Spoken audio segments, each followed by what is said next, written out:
check out this graphic from Fox Sports. More TDs than all these teams. Wow. Terrell Suggs, who recently informed me that he wants to be referred to as Sizzle, Sizzle works. joins us today. Sizzle's work. Welcome, Sizzle. I appreciate you. Thank you. Or Sis. Or Sis. Either All that one. works. All that works. I'm going to go with the more formal Sizzle. I appreciate it. Brew, question's going to start with you. Is Lamar vindicating his decision to bet on himself with his play this year? Is Aaron Judge? I mean, really? That you were going to say that? That's what I wrote.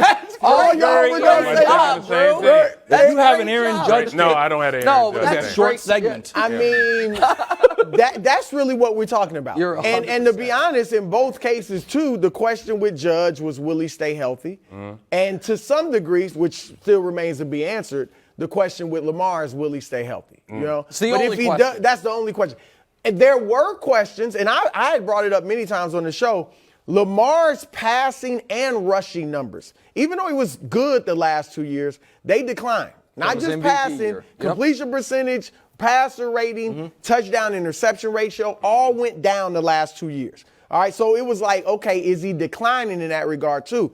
Instead, he has gone the opposite way, and this year, obviously, his passing has improved, and so is the running, which you wouldn't expect this deep into his career, right? Even just 4 years as a running quarterback. But what's happened, because he's throwing it better outside the numbers, they can't stack the box as much as they have in the past. And that's opening up the rushing lanes. So look at this graphic. He is at, all of these are career highs.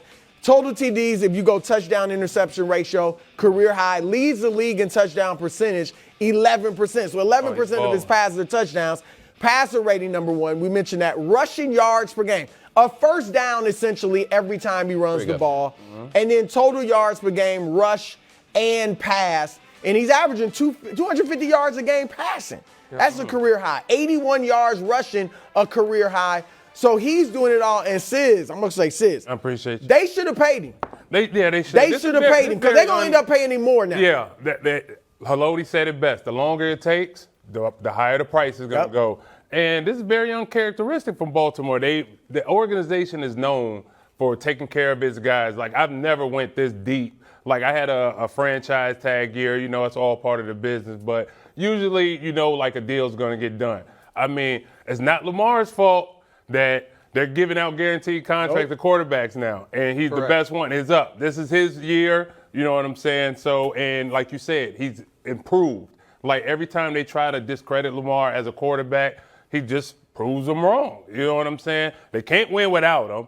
And the offense that he's in, you know, Greg Roman, he dominates that. You know what I'm saying? So it's like, what more do you want him to do? He didn't already play for it, and it's costing you more. You might as well get it done, man. So this is what I don't understand from Baltimore. Because it feels to me like, even though they have built this team around his skill set, they tried to hedge their bet in this negotiation. Like, we believe-ish in you, but not fully. Because listen, they are, when it was Ozzie Newsome, now it's Eric DeCosta, they draft as well as any organization across all of sports. John Harbaugh is super sharp. This is a true great organization. And they know, absolutely. And I'm not just saying that because you're here. First class. Right. They know that Lamar Jackson, with the exclusive franchise tags, $45 million next year, $55 million the year after. That'd be $100 million fully guaranteed for the next 2 seasons. Then he's a free agent.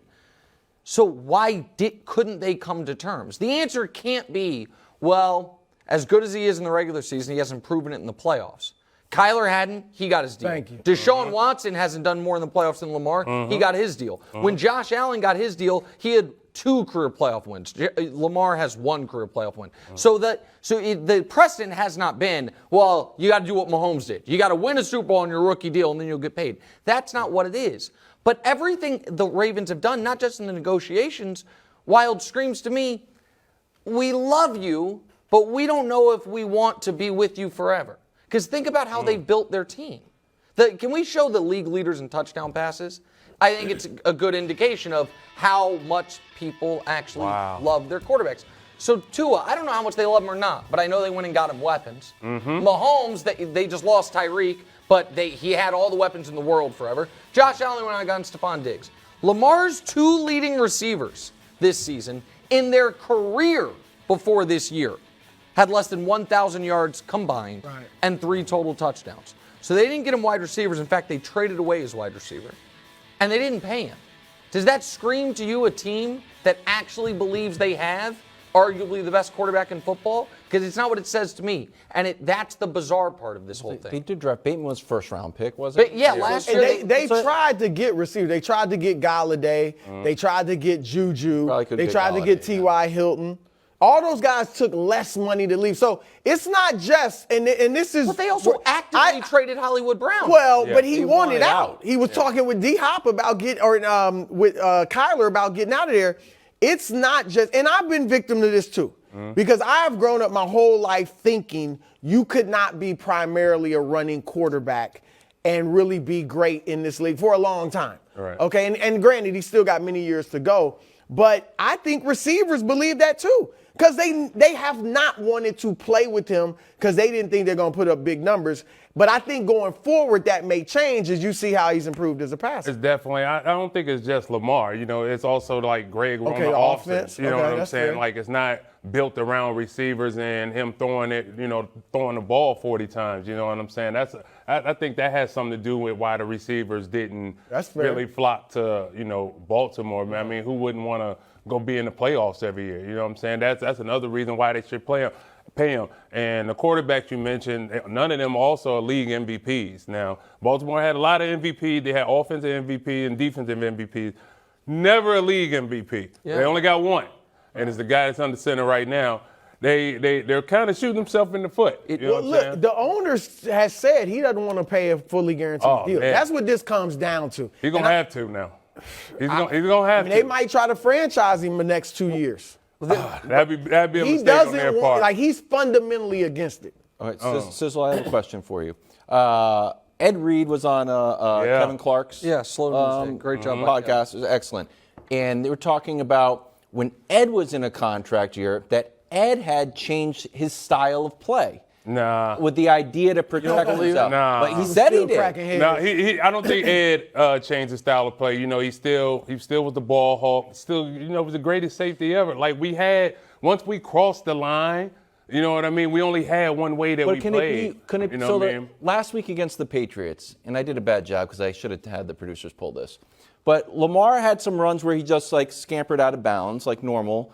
He had another run where there was yards there for him that maybe if he was playing with a reckless abandon, he could have bowled over some Patriots. And he kind of sat down like it was musical chairs. Like he was going, he's like, "Oh, I'm down now." I don't think that's it. I think it adds to Lamar's maturity. I think he understands that he's tired of hearing that he's a running back. Yep. You know what I'm saying? He wants to be respected and as a quarterback. he's more valuable than a first down. You know what I mean? And so I think contract or not, I think that's the smarter way for him to play.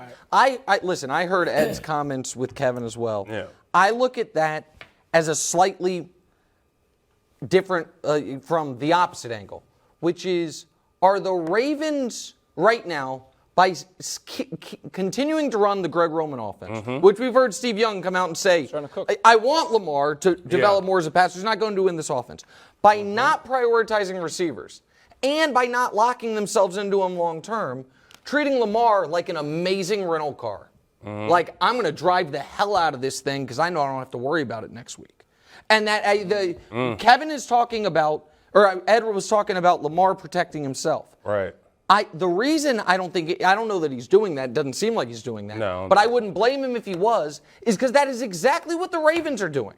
The Ravens are not running an offense like, well, we've got to make sure he's around in 8 years. They are not building a team like they're concerned about him being around in 8 years. They are saying we have this unbelievable athlete that let's just see how great he can be right now, long-term be damned. And that's how they've built their team. Yeah. That's the offense that they're running. And he's so spectacular that he's got 13 touchdowns doing it that way. That, to me, is another sign that Baltimore, I don't think they're convinced he's their quarterback when he's 30 years old. Well, they're also looking at Cam Newton, who was twice as big as Lamar, and saying he was a running quarterback. And look, his career was shortened because it took a toll on him physically. So I don't think Lamar doesn't take those hits. Right. That's the difference, but I think they're looking at They're it that running way. Josh Allen like that. I mean, I think They need to chill. They're going to chill. They need ain't to going to be chill. doing that too much. And They ain't Josh going to be is- doing that too much and Josh longer. is also way People going to bigger have than for Lamar. sale signs in front of their house. Right. That boy Yeah, get right. hurt. But even right. Like, you got to understand, just like I said, like Lamar, and he's made the playoff 3 out of 4 years. When he got hurt, ain't no playoffs. They was 8-4 when he got hurt, didn't win another game. You're not going to win without him. Like, whether they want to be in denial, he's the guy. And if you look around the league, you can't just go out there and just buy quarterbacks and expect them to produce like that. Not anymore.